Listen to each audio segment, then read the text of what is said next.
This is why inflation and economic instability aren't just policy numbers, guys, on a chart. They're a deep human crisis. When systems extract purchasing power from people who are already running on empty, you don't just take their dollars, you're taking their bandwidth, their sense of agency, their ability to care for themselves with dignity and make choices that honor their worth. In that depleted state, many turn to their bodies as the last resource that they can still access for quick pleasure, temporary control, or a feeling of being wanted. Research shows strong links between economic stress indicators like unemployment, debt, or inflation spikes, and rises in mental health crises, self-harm rates, and maladaptive coping behaviors. People with more adverse childhood experiences, known as ACEs, face even tougher economic outcomes later in life, and the cycle can keep feeding itself. Taking a minute to be myself, don't need no help. We keep on rising. Welcome back, everyone. I'm Connie Davis, the host of Unlocking Commerce in Business. Listen, before we begin today, I want to be clear about what we're going to talk about. This episode addresses sexual violence, including the harm that we sometimes inflict on ourselves as coping mechanisms during times of extreme stress. Why am I talking about this? I'm approaching this topic with care during Sexual Violence Awareness Month because it's essential to understand how we exchange value or fail to in our communities. This isn't a departure from talking about commerce and business. We've been doing a lot of that. This is the conversation about what blocks the flow of value in our lives and our communities. If you need to pause or skip this one, I get it. I understand completely. And if you stay with me, know that my intention is to shine light on patterns that we don't often name, not to cause harm, but to begin to have a real conversation about what's really locking up commerce. So let's begin. You see, money has a heartbeat. I know that sounds strange coming from someone who spent 23 years in payment systems like me, building things like ATM networks and debit systems, mobile wallets even. And money's not supposed to be this afraid kind of, fear-generating tool, but it is. Money was supposed to be neutral, mechanical, just ones and zeros moving through systems. But that's never been true, has it? You see, money pulses, it flows, it carries the rhythm of the people who earn it, who save it, who spend it, and lose it. And when that heartbeat becomes erratic, when it spikes with inflation or flatlines with extraction, our own biological heartbeats change too. You see, between 2020 and 2023, something happened to the heartbeat of money in this country, on the globe actually. The printing press ran, asset prices soared, and for millions of Americans who had done everything right, who had saved, who had invested conservatively, who had believed in the system, their purchasing power was quietly extracted. The index of consumer sentiment started relatively stable in 2021, but plummeted during peak inflation in 2022, hitting historic lows of 50 in June 2022 and hovering in the low 50s and 60s through much of the year, levels that hadn't been seen since the 2008 to 2009 financial crisis. It partially recovered in 2023 and 2024, but it remained volatile around 60s and high 60s and 70s by early 2024. But it was doing that amid ongoing economic pressures. Data from FRED series, UMC SENT, and the University of Michigan reports directly track this decline coinciding with inflation surges. So this wasn't a policy debate. This was your grocery bill, your rent, your ability to breathe, capital offense, just like we talked with Paul Moosen, author of the book. The extraction of wealth from those who saved at the expense of those who could print or borrow. And here's what we don't talk about enough. When external capital is extracted, internal coping mechanisms inside of our biological systems activate. Now, there's research out of Princeton and Harvard that changed how I really think about poverty and financial stress. That was the official data. But I've been exploring the communities and feeling the grassroots impacts of this data in communities for a long time now.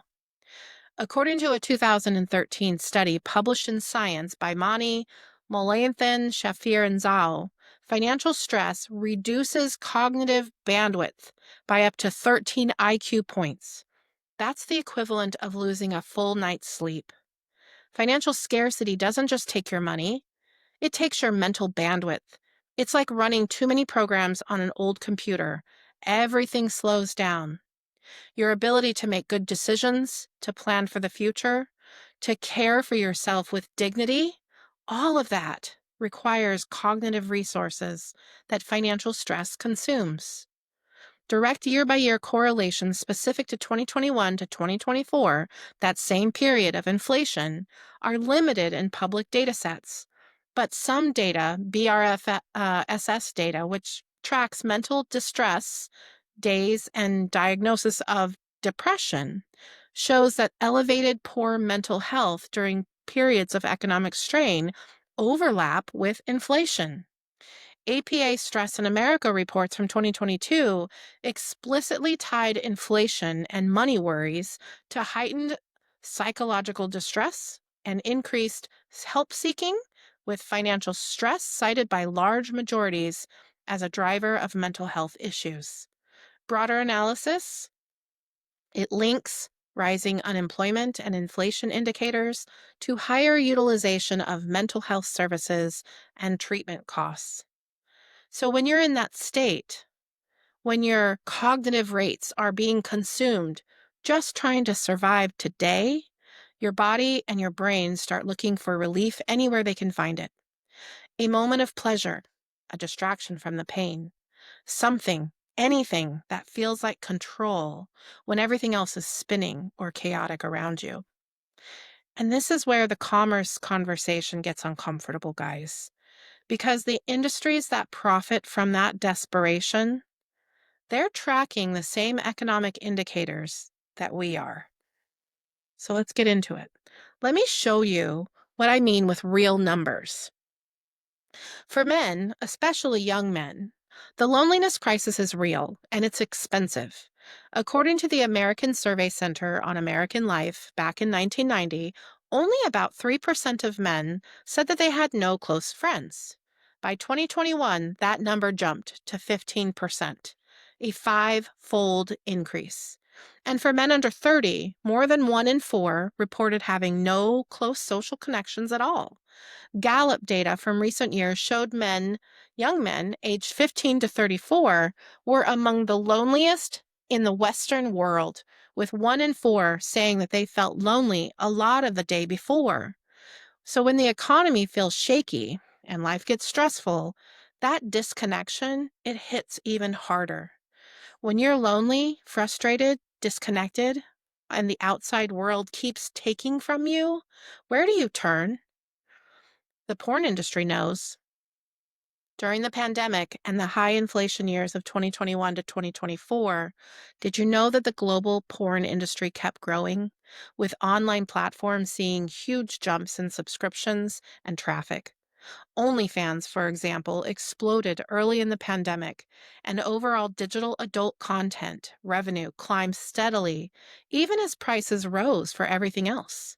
People spent more time on these sites during lockdowns and economic stress. Search data, traffic reports showed clear spikes when folks felt isolated and overwhelmed.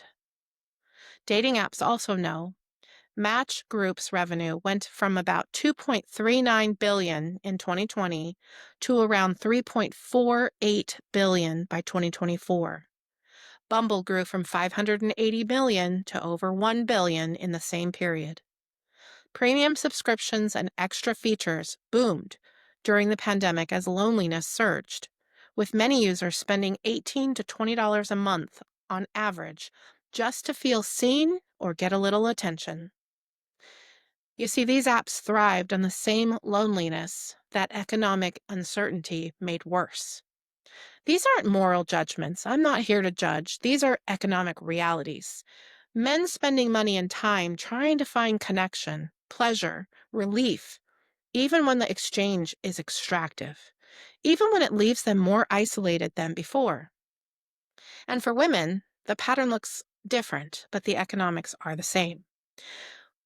You see, when you don't know your worth, when the outside world has taught you that your value is conditional, that you need to earn belonging, the marketplace, it's out there and it's ready for you. The beauty industry stayed strong during the economic stress of 2020 to 2024.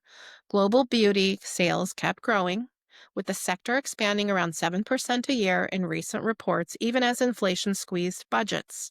Cosmetic procedures worldwide jumped significantly. Total surgical and non surgical treatments rose about 40% from 2020 to 2024. Fast fashion and affordable treat yourself buys also got held up. Also, they held up, meaning they stayed steady or they grew through e commerce, as many women turned to small purchases to feel just a little bit better when times felt uncertain. Social media becomes that mirror that shows you what's missing, and the algorithm, it knows exactly what ad to serve when you're feeling not enough. This shows up in what economists sometimes call the lipstick effect.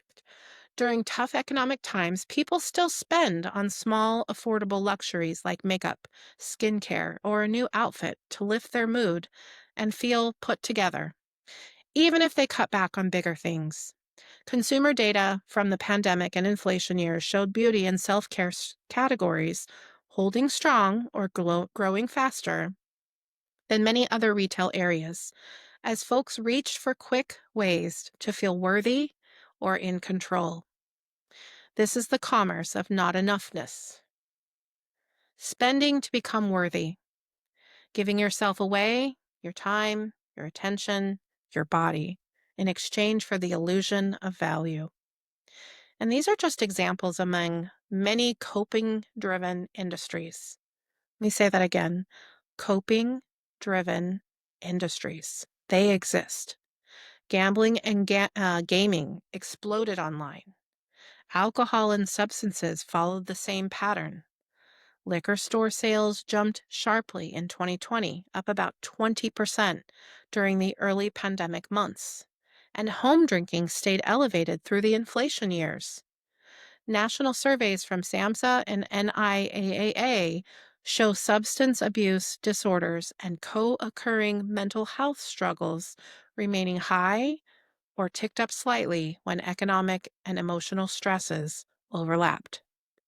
Retail therapy and fast fashion kept pulling people in, sure. E-commerce and spending on clothes and beauty and all of the things, that stayed resilient, even as inflation made big purchases harder. But many people turned to those treat yourself buys, that cheap, fast fashion hauls or small online orders. But it was all about emotional relief rather than smart long-term investments. But all of it, every dollar, every hour, flowing toward temporary relief from a pain that's getting worse. So this is where we're going to talk about sexual violence in a way that might feel a little uncomfortable for some of you. We often think of violence as a single dramatic event, an assault, an attack, something unmistakable and sudden, harmful, fearful, scary, and threatening.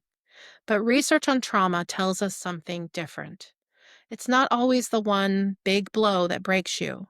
What if it's the thousand small ones, the microaggressions that build over time until they start to feel normal? A 2021 study in the Counseling Psychologist looked at this directly. It found that repeated sexist microaggressions, those everyday little put downs, dismissals, or invalidations, act like traumatic stressors. Over time, they erode your sense of self, they lower self compassion, and they build up real trauma symptoms. The same pattern shows up in other studies on cumulative stress. The small hits keep coming. Your self worth gets chipped away, and eventually your internal resources run dry. So every time that you dismiss your own needs because everyone else has it worse, every time you accept treatment that you know isn't right because you need the money, the job, the approval, every time you use your own body to cope with pain you can't even name, seeking quick pleasure to offset the ache, giving yourself away because at least someone wants something from you, these are all little mini acts of violence, not always from others, sometimes from ourselves, to ourselves. Sexual self harm is real. It's when someone turns to sex, risky hookups, degrading situations, or even transactional encounters as a way to feel something, anything, when everything else feels numb or out of control. It gives temporary relief, but it keeps the cycle of extraction going. And the data from the pandemic and inflation years shows this pattern got worse when economic stress was high. Emergency department visits for intentional self-harm and suicide attempts skyrocketed between 2011 and 2020, jumping from about 1.43 million visits, which is 0.6% of all ER visits, to 5.37 million, a jump to 2.1% of all ER visits. That's an average annual increase of nearly 20%. The biggest spikes were happening right through 2020 to 2024 during lockdowns, isolation, and money worries. Are you seeing the pattern? Eating disorder rates also climbed sharply, and risky sexual behavior followed the same trend. When family or personal financial stress rises, people, especially younger adults, are more likely to engage in unprotected sex, casual encounters, or situations that feel degrading or unsafe. Studies show that this isn't random. It's often a way to regulate emotions when self-control resources are depleted by constant money worries and disconnection. This isn't about morality. This is about what happens when your internal resources are completely worn down and the external systems keep extracting your time, your energy, your body, your attention. The coping we talked about earlier, the porn, the apps, and the beauty spending, and the gambling, they all start to overlap with these microaggressions until the line between what's coping and harm gets blurry. And it may not just be for that person, it may be for everybody that's in their circle. When microaggressions pile up on top of economic pressure and loneliness, people become more vulnerable to exploitation, to coercion, to situations where consent gets clouded because saying no feels too expensive in every sense of the word. That's why this conversation matters for Sexual Violence Awareness Month. The violence doesn't always start with a stranger in a dark alley. Sometimes it starts with 1,000 quiet erosions that teach someone that their body, their boundaries, or their worth are negotiable.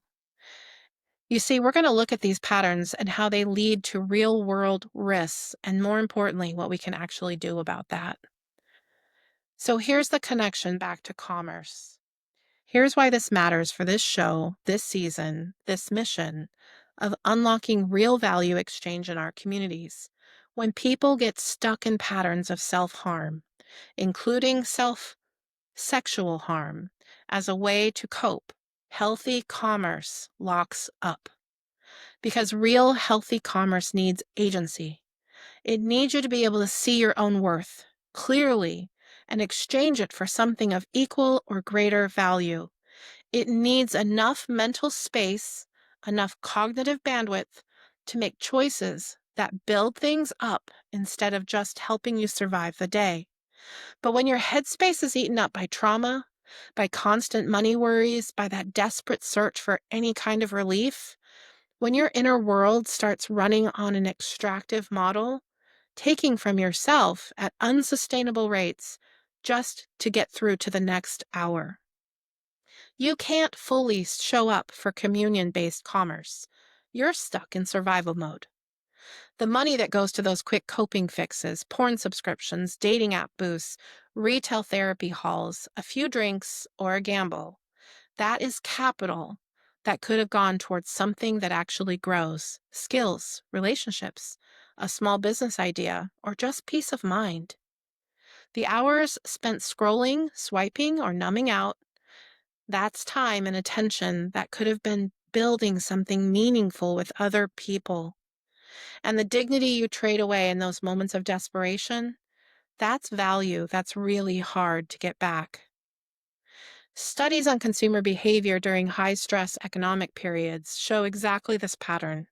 When people feel financial pressure and emotional strain, they shift more towards spending towards short term escapes and feel better purchases like entertainment, substances, impulse buys, while cutting back on savings, investment, or longer term needs.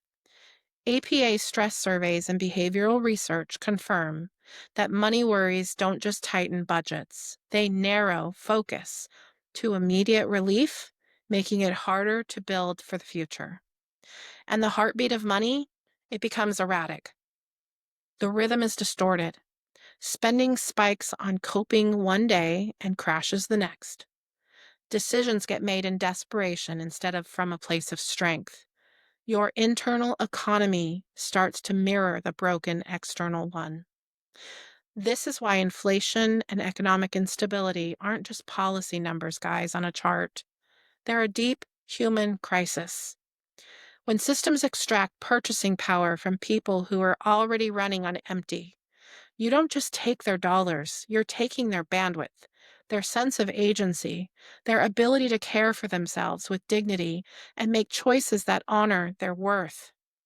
In that depleted state, many turn to their bodies as the last resource that they can still access for quick pleasure, temporary control, or a feeling of being wanted. The data backs up this clearly. Research shows strong links between economic stress indicators like unemployment, debt, or inflation spikes, and rises in mental health crises, self harm rates, and maladaptive coping behaviors.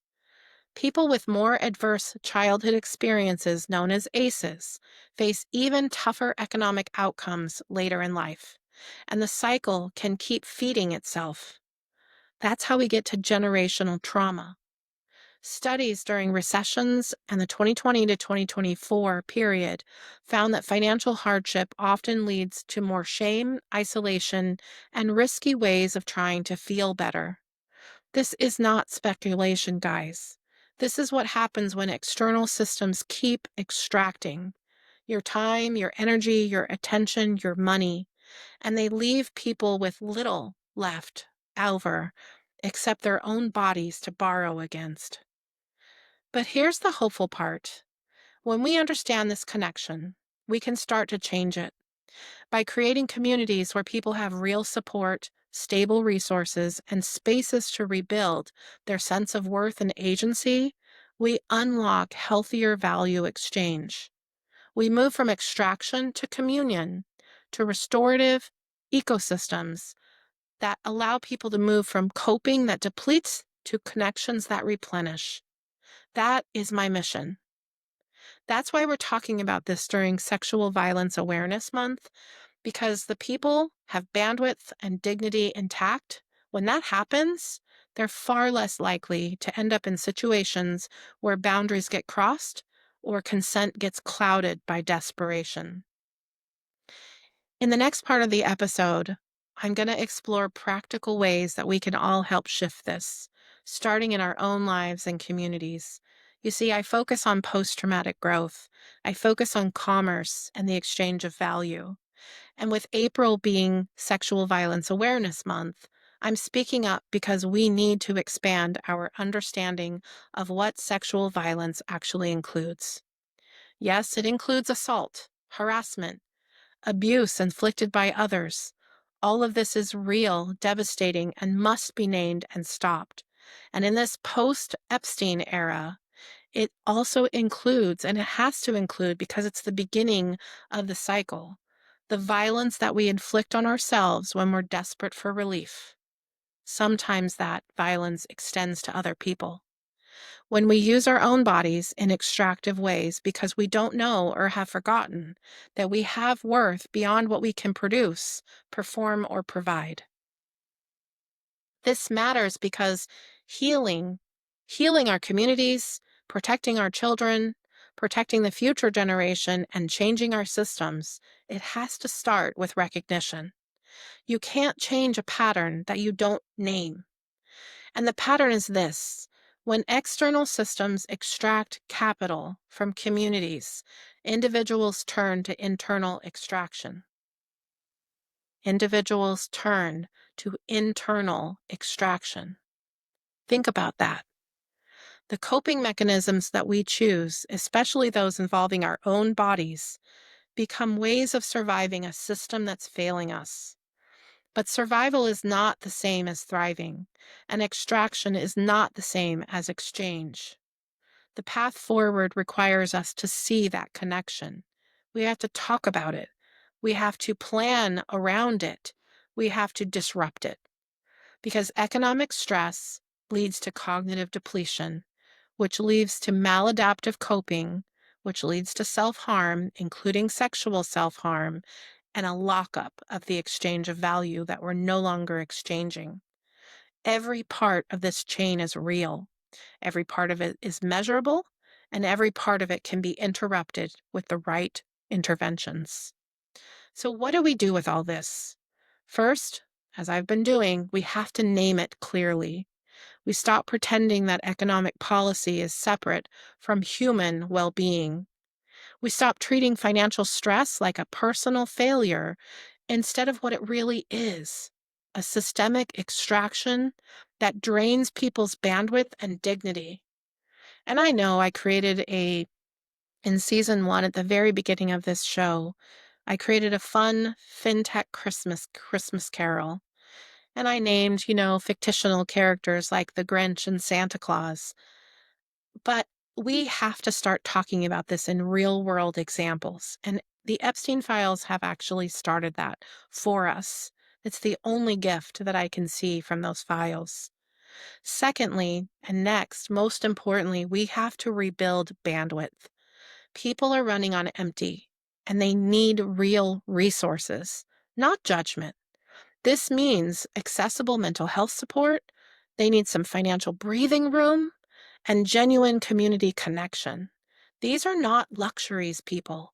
They are the basic prerequisites for healthy commerce and healthy lives. That is the premise of Maslow's hierarchy. Research from SAMHSA shows that trauma-informed care approaches the and those approaches that realize the widespread impact of trauma and recognize its signs, respond with compassion, and actively resist re-traumatization, those types of policies and programs make a real difference. It's why I focus on post-traumatic growth. When implemented well, it leads to better mental health outcomes, reduced symptoms of depression and distress, greater self-efficacy, and even improvements in economic security. One study found that trauma-informed peer support, combined with financial education, helped people lower depression, cut back on harmful coping like alcohol, and feel more in control of their lives. Restoring bandwidth through these kinds of supports help people move from survival mode back to making choices that build something better. Third, we have to teach a different model of value exchange. We move toward communion-based commerce instead of constant extraction. This is the emotional economic empowerment theory that I authored for Inspire World Foundation, where we want and we aspire and we have a mission to help people understand that their worth isn't conditional on what they produce or perform. That intimacy with themselves and understanding their emotional design so that they can better navigate and interact with others, that's not a commodity to be traded away in moments of depression or desperation. Real connection and real exchange happen when people feel safe enough to show up as whole human beings. Next, we have to hold systems accountable. Monetary policies that quietly extract from everyday savers and hand those gains over to asset holders. That's a capital offense with a very human consequence. Industries that profit from desperation without offering genuine healing or value, we got to name those clearly. We must push for smarter regulation. And most importantly, we build kinder, more generative alternatives in our own communities. And last but not least, this one's the hardest. We have to extend real compassion to ourselves and to others who are caught in these patterns.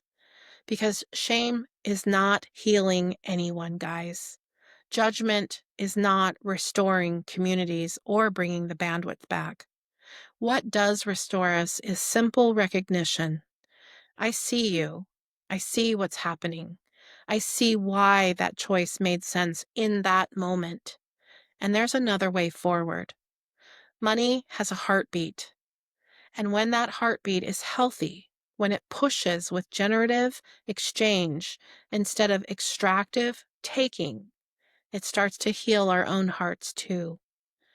When you can recognize your own value and exchange it fairly in your work, in your relationships, and especially in how you treat your own body, something powerful unlocks. That is magic. Not just for you, but it's for your whole community. Because value flows where dignity lives. And dignity always starts with the relationship that you have with yourself. So thank you for sitting with me here with this heavy and hopeful conversation during Sexual Violence Awareness Month. If any part of this resonated, or if you're carrying some of that weight right now, know that you're not alone. Small steps toward rebuilding bandwidth and choosing compassion can create ripples that change everything. Take care of yourselves out there. And let's please keep building communities where people don't have to borrow against their bodies just to feel okay. This April, during Sexual Violence Awareness Month, I want you to ask yourself some questions. Where is my time going? Where is my money flowing? And what am I trading myself for? If the answer includes coping mechanisms that extract from you instead of nourishing you, porn, hookup apps, substances, retail therapy, gambling, giving yourself away, I'm not here to shame you. I'm here to tell you that the pattern makes sense. The system designed it that way, but you don't have to stay stuck in it. Your body is not collateral. Your intimacy is not a commodity. Your worth is not measured by what you can produce in a moment of desperation. You are the first market, the first place where commerce either works or it breaks. And when you learn to exchange value with yourself, when you take time for rest, attention for healing, resources for genuine nourishment, and instead of temporary relief, that unlocks everything else. This is why I do this work. Why I talk about fintech and trauma in the same breath. Why I connect monetary policy to sexual violence. Because it's all one system, guys. And the heartbeat connects all of it. Money has a heartbeat. Make sure yours is strong. This is Connie Davis, signing off. Thank you for listening to Unlocking Commerce and Business. If this conversation resonated, here's what you can do. Subscribe for weekly conversations with survivors, innovators, and changemakers, building regenerative alternatives to extractive commerce. Share this episode with collaborators, partners, funders, and changemakers in your network. The people ready for restorative commerce need to hear these voices. Drop a comment below. Tell us what patterns you're recognizing or what solutions you're building. We read every one. Commerce is everywhere, and healing extraction patterns inside our communities creates regenerative commerce outside. Like a lighthouse, we're here, exploring and cutting through fog, pointing toward what works. Welcome to the era of restorative commerce. Until next time, explore courageously, build sovereignly. You are the source and store of value. This is Connie Davis signing off. Thank you for being here.